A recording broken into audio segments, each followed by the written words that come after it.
cross, baliw na sa left. Ganda dyan sa higit, sa left.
Magandang umaga po sa ating lahat. Tayo po ngayon ay nasa ika-5 linggo sa karaniwang panahon. Isama po natin sa ating panalangin ang pasasalamat at espesyal na intensyon ng Rems Garden para sa biyaya ng buhay ni Benvenido A. de la Llana, para sa successful bar examination ni Catherine Luis Eder, Kichi Mingoa, Bimboy Romano, Daniel de los Santos, Nico Magallanes, Daniel Santos, Anais Yumon, para sa mga kaluluwa ni Rufo Jr. and Sr. Galzon, Dolores, Daprosa, Gloria, Jenny, Jose, Galzon, Cesar Balua, Andy Balua, Almeida Corpus, Efren Tombo, Felisa, Celsa, Apolonio Magtoto, Valentin Consuelo, Abraham and Filipina Season, Romeo and Corazon Season, Leopoldo Calderon, Wilfredo, Jose Pelodelio, Fermina Lardin, Eugenia Pascual, Rosario Ernesto Hornada, Corazon Torres, Kimberly Bundang, Maria Rostrata Fran, Leonardo Lorentino Felicidad Chantenco, Adelaida Pangan, Jose Raul Macalino, Melodina Palomo, Efren Encina Sr., Krisha Jerfin Nunezca.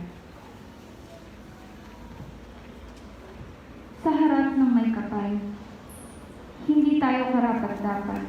Nauunawaan ni na Isaías, Pablo at Pedro ang kanilang pagiging di karapat-dapat nang ipamala sa kanila ng Panginoon ang kanyang kapangyarihan. Ngunit sa kabila ng kanilang mga kapintasan, pinili pa rin sila ng may kapal. Tayong mga natitipon ngayon ay nililingap din ng Panginoon mula sa ating kababaan at inaanyayahang maging kanyang mga mamamalakay. Bilang panimula po ng ating pagdiriwang, magsitayo po tayo.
Sa ngalan ng Ama at Anak ng Espiritu Santo, Amen. sumainyo ang Panginoon. At sumaili. Mga kapatid, tayo na sa kalamang linggo sa karaniwang panahon at upang maging marapat-dapat tayong gumanap sa pagdiriwang na ito, manahimik tayo sa mandali at suriin natin ang ating mga sarili.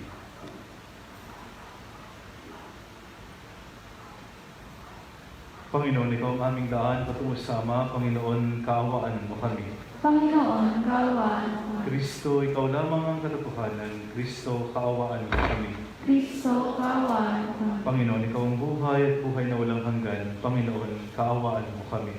Panginoon, kaawaan mo. Kaawaan tayo ng makapangyarihang Diyos, patawarin tayo sa ating mga kasalanan at patnubayan tayo sa buhay na walang hanggan. Amen.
Manalangin tayo. Ama naming makapangyarihan, lagi mong lingapin at patnubayan kaming mga kabilang sa iyong angkan. Sa tanging pag-asa namin ikaw ang nagbibigay. Kami tangkilikin mo at laging subaybayan sa pamamagitan ng Jesucristo, kasama ng Espiritu Santo, magpasawalang hanggan. Amen. Magsiupo po ang lahat at makinig sa pagpapahayag ng salita ng Diyos. Sa unang pagbasa, batid ni Isaías ang kanyang pagiging di karapat-dapat sa harap ng kaluwalhatian ng Diyos. Sa kabila nito, pinili pa rin siya at isinugo ng may kapal upang ipahayag ang kanyang salita. Pagbasa mula sa aklat ni Propeta Isaías. Nang taong mamatay si Haring Uzzias, nakita ko ang Panginoon. Nakaupo siya sa isang napakataas na luklukan.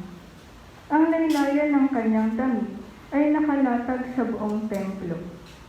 May mga seraphim sa kanyang ulunan at bawat isa'y may 6 na pakpak. Wala silang tigil ng kasasabi sa isa't isa ng ganito. Banal, banal, banal ang Panginoong Diyos ng mga hukbo. Ang kanyang kaniningay laganap sa sanlibutan. Sa lakas ng kanilang tinig ay nayanig ang pundasyon ng templo at ang loob nito'y napuno ng usok. Sinabi ko, kawawa ako, marumi ang aking labi at naninirahan sa piling ng mga taong marurumi rin ang labi. Mapapahamak ako pagkat ako'y isang makasalanang nakakita sa Panginoon, ang makapangyarihang hari. Pagkatapos, may isang seraping sumipit ng baga sa dambana at lumipad na patungo sa akin. Ang bagay idiniit sa aking mga labi at sinabi, "Wala ka ng sala, napawi na ang mga kasalanan mo." Narinig ko ang tinig ng Panginoon. Sino ang aking ipadadala? Sino ang aming susuguin? Sumagot ako, "Narito po ako ang isugo niyo." Ang salita ng Diyos. Salamat sa Diyos.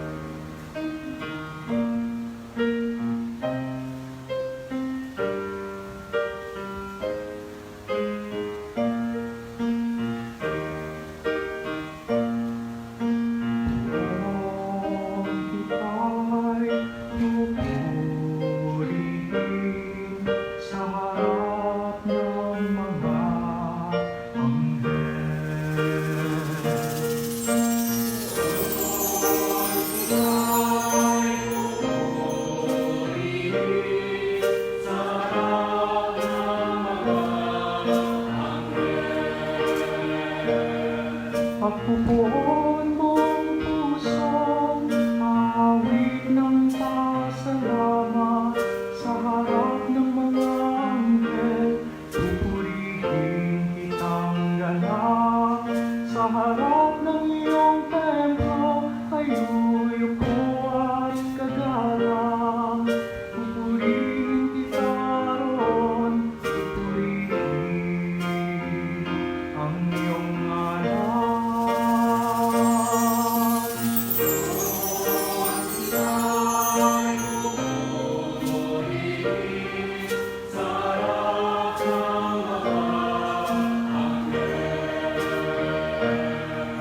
Dahilan sa pag-ibig mo sa iyong katapatan, ika'y tunay na dakila pati iyong kautusan. Noong ako'y tumawag, tinanggap ko ang tugon mo.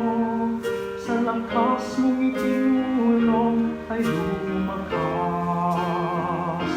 ang galang ko.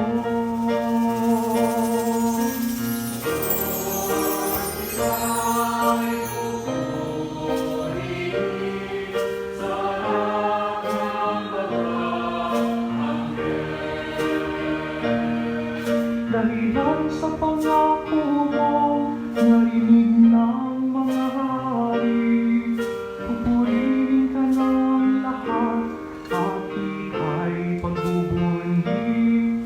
Ang lahat ng ginawa mo ay kanilang awitin. Kapag kadakilaan mo ay kanilang sasambitin.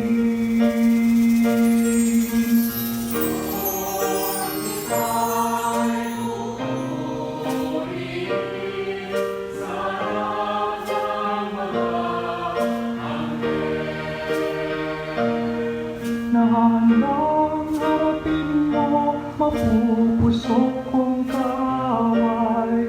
Ligtas ako sa piling mo, sa lakas na iyong taglay. Yung mga pangako mo ay handa mong tukin lahat. Ang dahilan nito poon, pag-ibig mo'y di kukupas. At ang mga sinimulang gawain mo'y magaganap.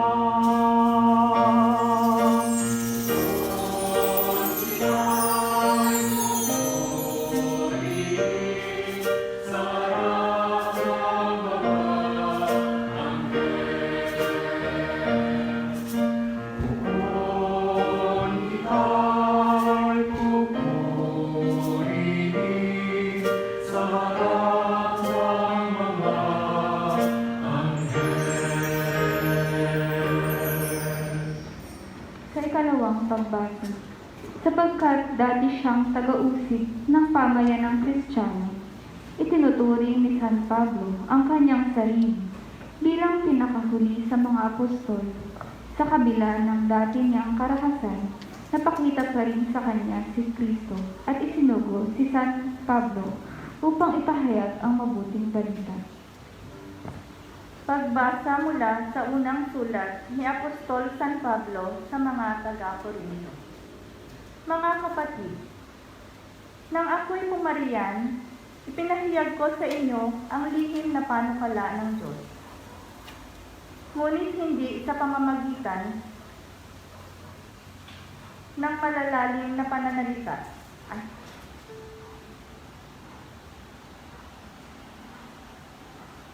Pagbasa mula sa unang sulat ni Apostol San Pablo sa mga taga-Corinto.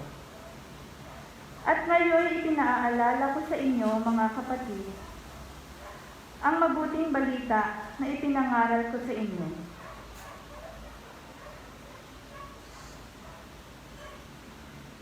Iyan ang pahayag na inyong tinanggap at naging saligan ng inyong pananampalataya. Sa pamamagitan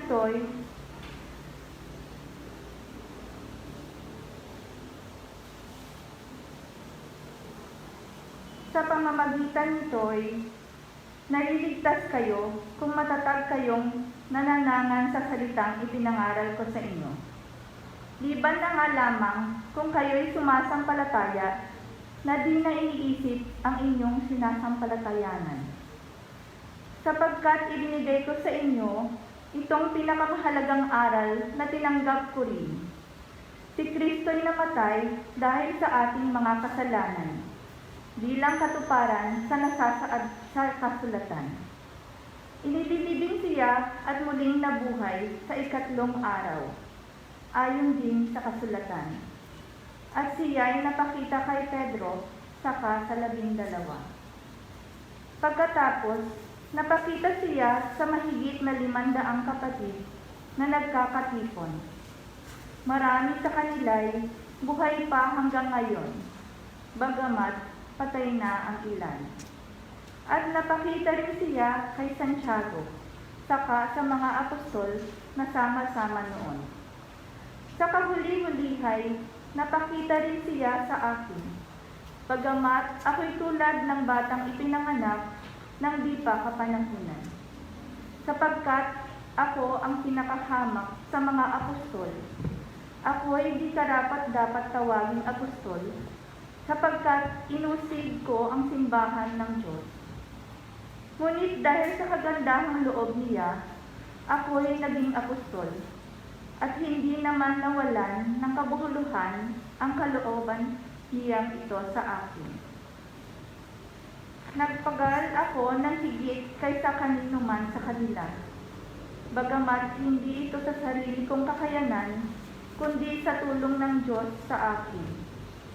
Kaya't maging ako o sila, ito ang ipinangangaral namin, at ito ang pinananaligan ninyo. Ang salita ng Diyos. Salamat sa Diyos. Magsitayo po tayong lahat.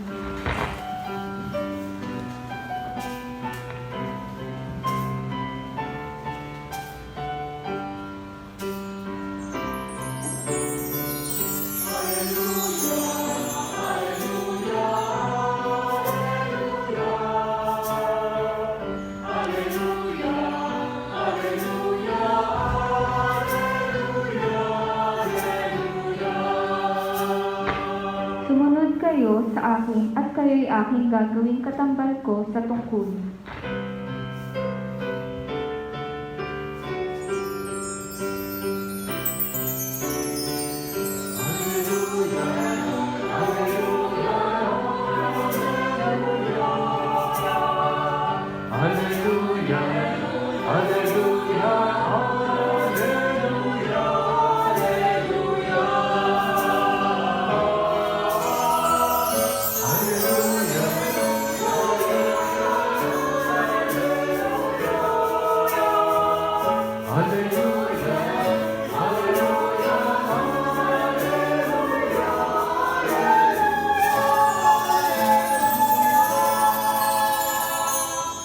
Sumainyo ang Panginoon.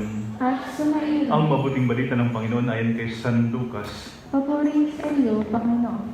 Noong panahon iyon, nakatayo si Jesus sa baybayin ng lawa ng Genesaret. Pinagkalimpunan siya ng napakaraming tao na ibig makarinig ng salita ng Diyos. May nakita siyang dalawang bangka sa baybayin, nakalunsad na ang mga mangingisda at nagbuhugas ng kanilang mga lambat. Lumulan siya sa isa sa mga bangka at hiniling kay Simong may-ari nito na ilayo ng kaunti sa tabi. Naupo siya sa bangka at nangaral sa mga tao. Pagkatapos niyang magsalita at sinabi kay Simon, "Pumalaot kayo at ihulog ang mga lambat upang manghuli." Sumagot si Simon, "Guro, magdamag po kaming nagpagod at wala kaming nahuli. Ngunit dahil sa sinabi ninyo, ihuhulog ko ang mga lambat." Gayon nga ang ginawa nila. At sa dami ng kanilang huli ay halos magkasinsira ang kanilang mga lambat. Kaya't kinawayan nila ang kanilang mga kasamahang nasa ibang bangka upang patulong. At lumapit naman ang mga ito. Napuno ang dalawang bangka na halos lumubog. Nang makita yun ni Simon Pedro, siya'y nagpatira pa sa paanan ni Jesus at nagsabi, "Lumayo po kayo sa akin, Panginoon, sapagkat ako'y makasalanan." Nang kilala siya at ang kanyang mga kasama dahil sa dami ng kanilang huli, gayon din sina Santiago at Juan, mga anak ni Zebedeo, na mga kasyoso ni Simon. At sinabi ni Jesus kay Simon, "Huwag kang matakot, mula ngayon mamalakaya ka na ng mga tao." Nang maitabi na nila ang kanilang mga bangka, iniwan nila ang lahat at sumunod kay Jesus. Ang mabuting balita ng Panginoon. Pinupuri ka namin, Panginoong Jesucristo. Magandang umaga po sa inyong lahat.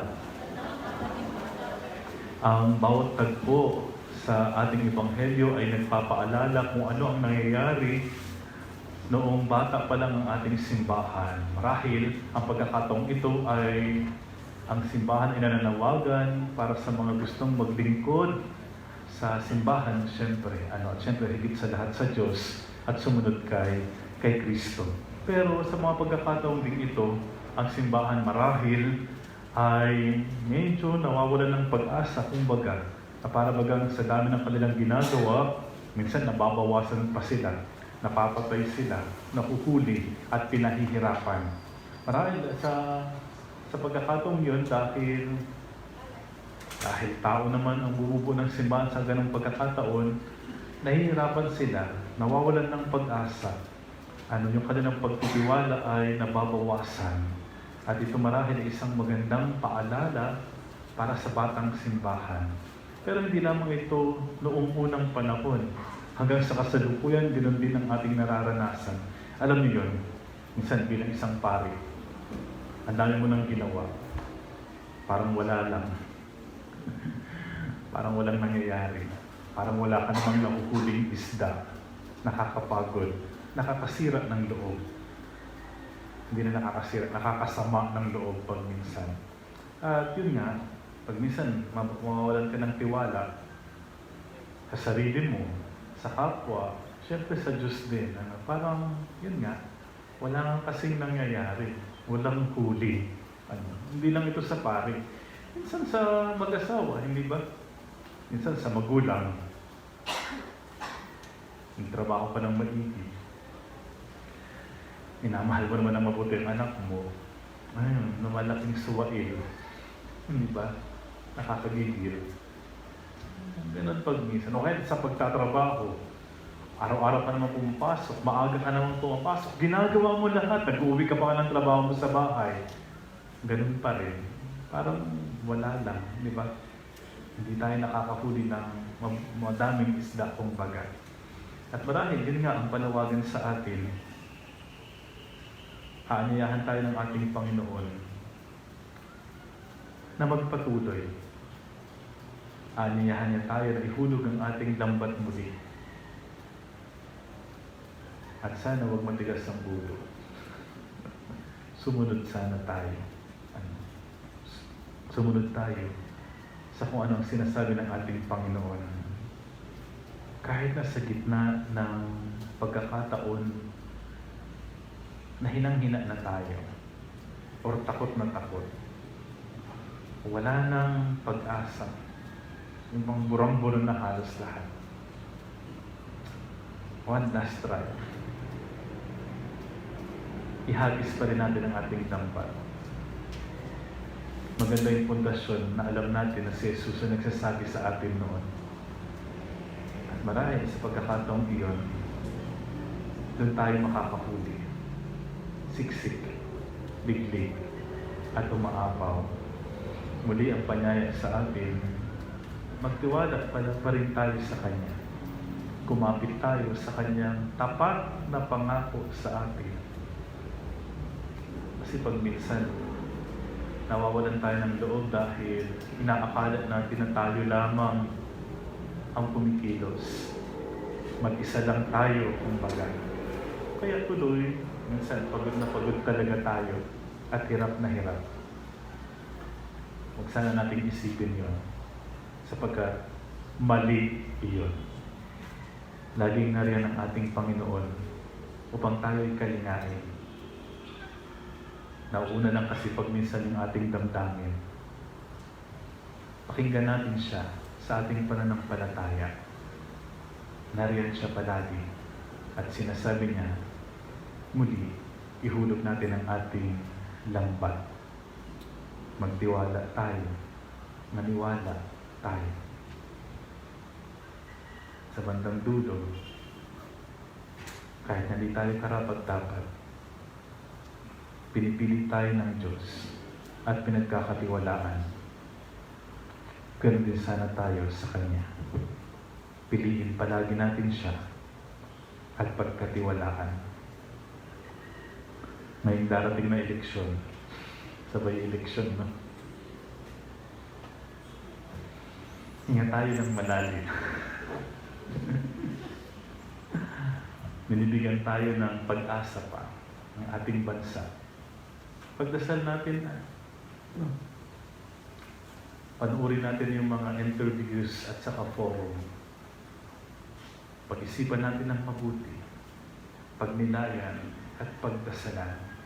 At ngayong darating na eleksyon, ibatuulin natin ang ating lambat. At magtiwala tayo sa Diyos. Pakinggan natin kung anong sinasabi niya sa atin. Umasa tayo na uunlad ang ating bansa. Dami na nating utang. Ang dami na nating utang. Yun ang totoo. Grabe ang korupsyon. Patong-patong. Sana nga, pakinggan tayo ng Diyos. Makaahon. Magtiwala tayo ng mabuti sa Kanya. Ngayong linggong ito, yun ang ating ipagdasal. Yun ang ating ipanalangin sa Diyos na mabuti, tapat, at mapagmahal. Amen. Sumasampalataya ako sa Diyos na makapangyarihan. Na may gawa ng langit at lupa. Sumasampalataya ako kay Jesucristo, iisang anak ng Diyos, Panginoon nating lahat. Nagkatawang tao siya lang ng Espiritu Santo. Pinanganak ng Santa Mariang Birhen. Pinagpakasakit ni Poncio Pilato. Ipinako sa krus na matay ng dilim. Nanawag si kanaroon ng mga yumaw. Nang may 3 araw na buhay na maguli. Umakyat sa langit. Naluklok sa kanan ng Diyos sa mga makapangyarihan sa lahat. Doon nagpumula parito at kung saan nangabubuhay ang mamatay na tao. Sumasampalataya naman ako sa Diyos, Espiritu Santo, sa banal na simbahang Katolika, sa kasamahan ng mga banal, sa kapatawaran ng mga kasalanan, sa pagkabuhay ng mabuli ng mamatay na tao, at sa buhay na walang hanggan. Amen. Dumalangin tayo sa Diyos sa punong-puno ng awa at pagkalinga sa bawat panalangin ng ating itutugon, Panginoon. Puspusin mo kami ng iyong pag-ibig. Panginoon, puspusin mo kami ng iyong pag-ibig. Puspusin mo kami, O Diyos, ang mga namumuno sa aming simbahan at pamayanan ng iyong makapangyarihan at hindi makasariling pag-ibig, upang isulong namin ang hustisya at kapayapaan ng iyong hatid para sa lahat. Manalangin tayo. Hilungin mo, O Diyos, ang aming mga pusong nasugatan ng masamang nakaraan, upang matamo namin ang tunay na pag-ibig na itinuro sa amin ng iyong anak na si Jesus. Manalangin tayo. Panginoon, puspusin mo kami ng iyong pag-ibig. Pukhawin mo, O Diyos, ang puso ng mga kabataang nagnanais maging pari o madre, upang makatugon sila sa iyong tawag ng buong puso at may pag-aalay ng sarili. Manalangin tayo. Panginoon, gustusin mo kami ng iyong pag-ibig. Panumbalikin mo, O Diyos, ang sigla ng mga taong naapektuhan ng COVID-19 ng buong galak at pasasalamat silang magpuri sa iyo, magpasawalang hanggan. Manalangin tayo. Panginoon, gustusin mo kami ng iyong pag-ibig. Ipadama mo, O Diyos, ang iyong awa at dakilang pag-ibig sa mga kapatid naming pumanaw na umaasa sa iyong biyaya ng buhay na walang hanggan. Manalangin tayo. Panginoon, gustusin mo kami ng iyong pag-ibig. Sa ilang sandali ng katahimikan, itaas natin sa Diyos ang ating personal na kahilingan, gayon din ang mga taong lubos na nangangailangan ng ating panalangin.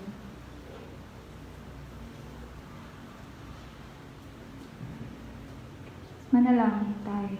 Panginoon, gustusin mo kami ng iyong pag-ibig. Panginoon, gustusin mo kami ng iyong pag-ibig, ng iyong pananampalataya, ng iyong pag-asa, upang kami patuloy na makapaglingkod sa iyo at sa aming kapwa. Ibigin ko kay Kristo ang aming tagapagligtas, ngayon at magpasawalang hanggan. Amen.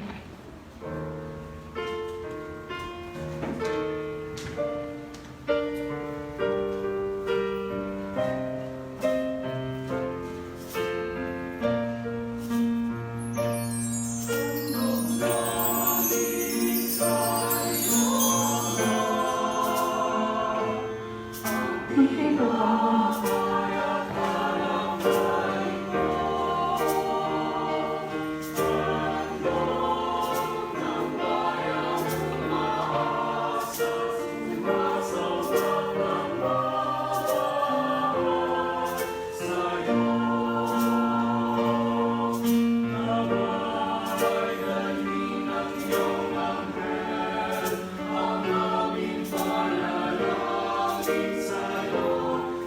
ang buhay.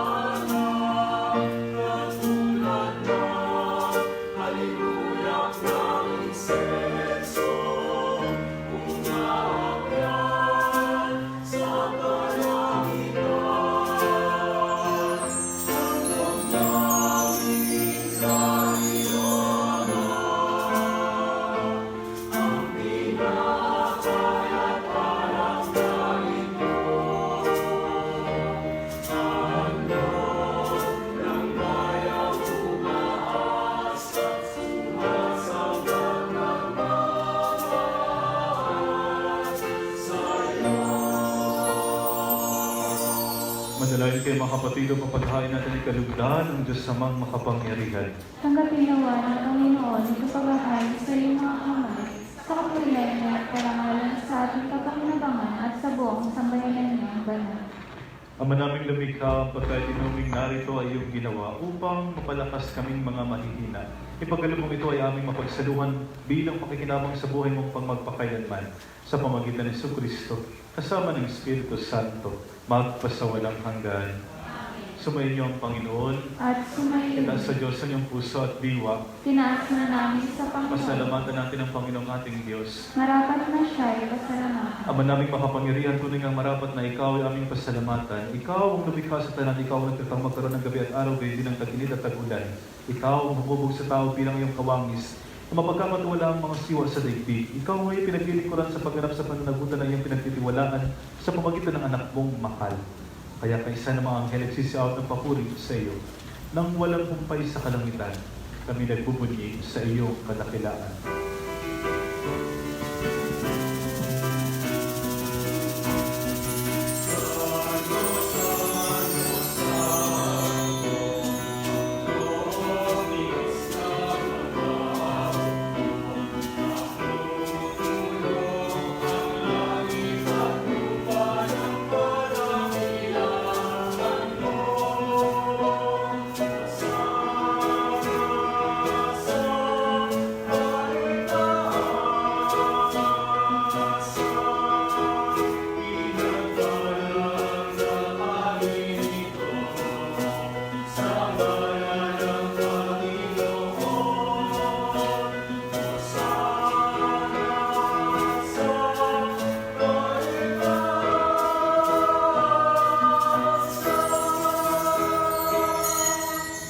Ama naming banal, ikaw ang bukal ng tanang kabanalan kahit sa pamagitan ng Espiritu ng banal ang mga kaloob na ito upang para sa amin maging katawan at dugo ng aming Panginoong Jesucristo. Bago niya pinagtiis ang kusang loob na maging handog, ginawa kanya ang tinapay. Pinasalamatan kanya, pinaghati-hati niya yun, nilabot sa kanyang malagid at sinabi, "Nagapinin na dito at kanin ito, ang aking katawan ay hahandog para sa inyo."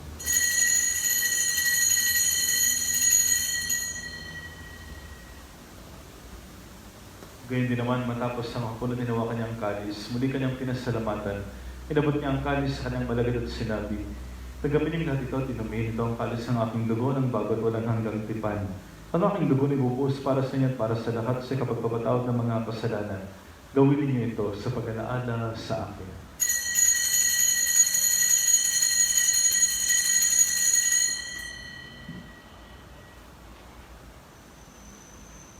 Ipagbunyi natin ang misteryo ng pananampalataya.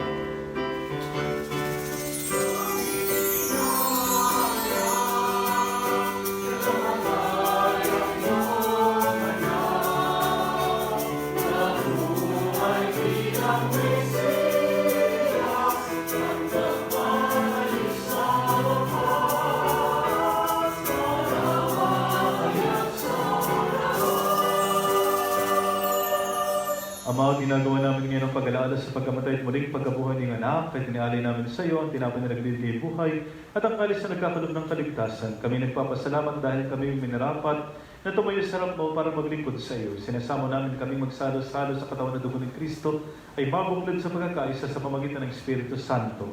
Ama, lingapin mong simbang laganap sa buong daigdig, puspusin mo kami sa pag-ibig kaisa ni Francisco naming Papa na Bartolome naming Obispo at Tanang Kaparian. Alahanin mo rin ng mga kapatid naming lahing-lain na may pag-asang sila muling mabubuhay, ganun lahat ng mga pumanaw. Kaawaan mo sila at patuloyin sa iyong kanunagan. Kaawaan mo at pagitapatan kaming lahat ng makasalo sa iyong buhay na walang wakas. Kaysa na mahal na Birheng Maria, Ina ng Diyos. Kaysa na sila kanyang tapat na esposo. Kaysa na mga apostol at lahat ng mga banal na namuhay, Diyos daigdig ng kalugod-lugod sa iyo. Maipagdiunuan namin ang pagpupuri sa karangalan mo sa pamagitan ng anak na aming Panginoong Jesucristo. Sa pamagitan ni Kristo, asama niya at sa Kanya, ang lahat ng parangal at papuri ay sa iyo, Diyos sa mga makapangyarihan kasama ng Espiritu Santo, magpasawalang hanggan.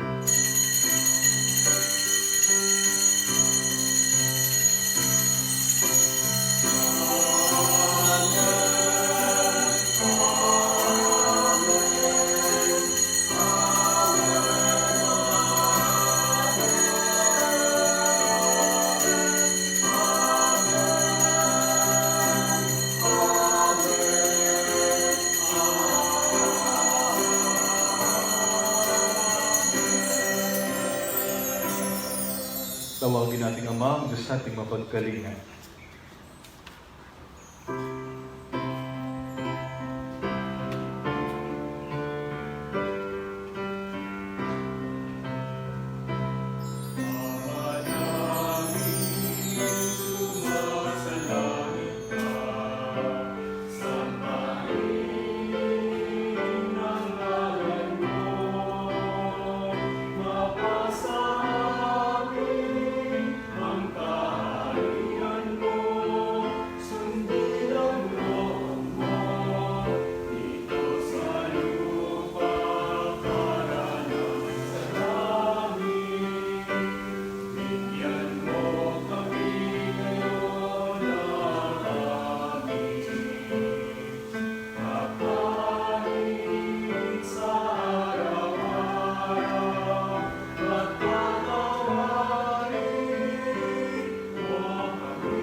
Hinihiling namin kami, Diyos, sa lahat ng masama, pagkalooban ng kapayapaan araw-araw, ligtas sa kasalanan.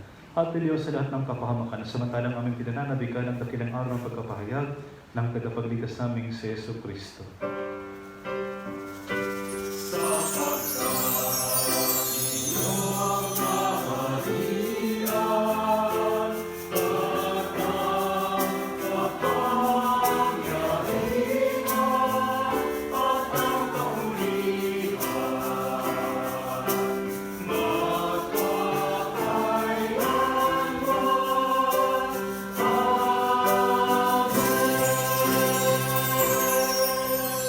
Panginoong Jesucristo, sinabi mo sa mga apostol, kapayapaan ang iniwan ko sa inyo, ang aking kapayapaan ang binibigay ko sa inyo. Tungayin mo ang pananampalataya at huwag ang aming mga pagkakasala. Pagkulaban mo kami ng kapayapaan at pagkakaisa sa iyong kalooban, kasama ng Espiritu Santo, magpasawalang hanggan. Amen. Ang kapayapaan ng Panginoon ay laging sumainyo. At sumayin. Magbigayan kayo ng kapayapaan sa isa't isa.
Narito si Jesus, ang kordero ng Diyos na nag-aalis ng mga kasalanan ng sanlibutan. Mapalad tayong inaanyahan sa kanyang banal na piging. Panginoon, hindi ako karapat-dapat na magpatuloy sa iyo. Ngunit sa isang salita mo lamang ay gagawin na ako.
Manalangin tayo. Ama naming mapagmahal, sapagkat inuming pagkakaisang binibigay kami ni mong makapakinabang, kaysa ni Kristo kami naway makapamuhay, upang makapamungan na may kagalakan para sa kapakanan ng aming kapwa-tao sa sanlibutan. Sa pamagitan niya, kasama ng Espiritu Santo, magpasawalang hanggan. Amen. Magsipo tayo sa Mandarin. Anayaan ko po lahat ng aming karawan ng Febrero. Meron po bang may birthday ng Febrero? Para po sa pagbabasbas. Lumapit lamang po para sa pagbabasbas. Imuko po kayo. Ama namin makapangyarihan, basbasan mo ang mga kapatid namin nagdiriwang ng kanilang kaarawan ngayong buwan ng Febrero. Pagpalaan mo silang lahat, sampu ng kanilang mga mahal sa buhay. Pakinggan mo ang kanilang mga panalangin at ang kanilang mga mithiin. Maging masaya nawa sila kasama ng mga nagmamahal sa kanila at kanilang mga minamahal. Patatagin mo ang kanilang panampalataya, pag-asa at pag-ibig.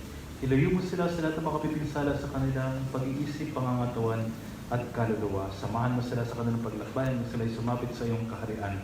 Ngayon at magpasawalang hanggan. Amen.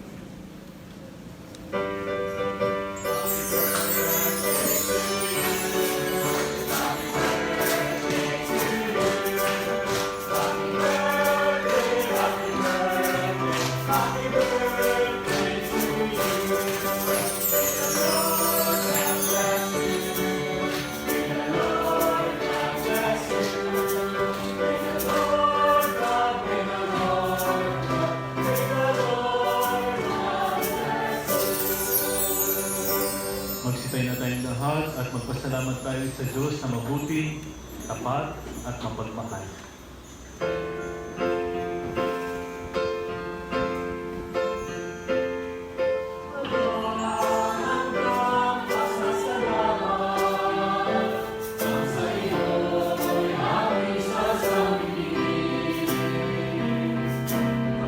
Sa huli sandali ang aming buhay, masasalamat sa iyo walang hanggan. Walang hanggang pasasalamat, ang sa iyo'y aming sasabihin. Maging sa huli sandali ang aming buhay, masasalamat.